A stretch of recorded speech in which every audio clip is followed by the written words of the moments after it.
Shalom, Israel. Y'all Bashem Yahweh Shabbat.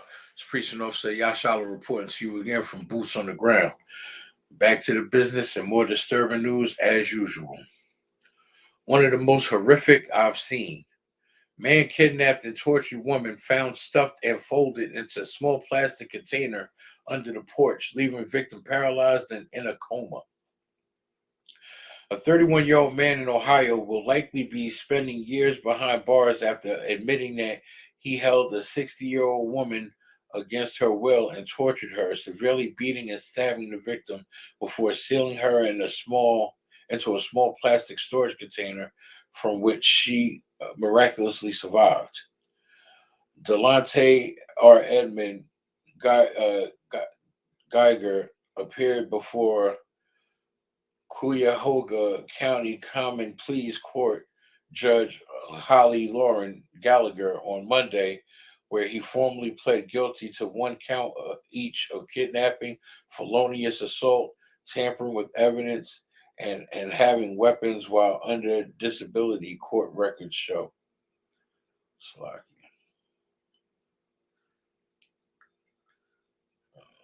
Okay. All right, here we go. I've seen a lot of truly terrible cases over the years, and this one is one of the most horrific I've seen, Cuyahoga County Prosecutor Michael O'Malley said in a news release. Thankfully, law enforcement found her alive. According to an affidavit of probable cause obtained by law and crime officers with the Cleveland Police Department on the night of May 2nd, found a woman inside the residence in the 3100 block of West 97th Street, who was allegedly being held against her will by Edmund Geiger. Court records state that Edmund Geiger's home address is the West 97th Street residence. Edmund Geiger admitted to physically assaulting the victim, zip tying her hands to a chair and moving her body from room to room to detective police, and an affidavit states. Geiger then forcefully stuffs victim's body into a 3 by 3 foot plastic container and traps her motionless body inside and seals the lid, restricting air to the victim before police finds victim. This is a sad case, man.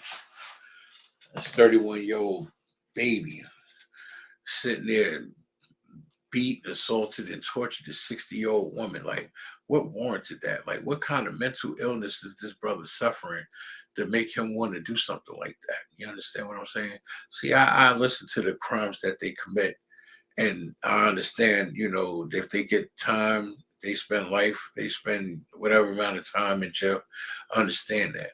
But this brother has to seriously be mentally ill to do something so horrifying and heinous. Maybe he deserves to be in a psych ward instead of doing 20 years behind bars with other felons learning about how to do other crimes. Maybe he should be in a hospital ward receiving proper treatment and medication for the illness that he seems to clearly have. Because you got to be some type of ill to do something like that. Now, that case is pretty much zip tied shut because, he's been pled guilty and he's going to be sentenced. If there's any updates on the case, I will keep you updated. This is Yashala reporting to you from Boots on the Ground. Shalom, Israel.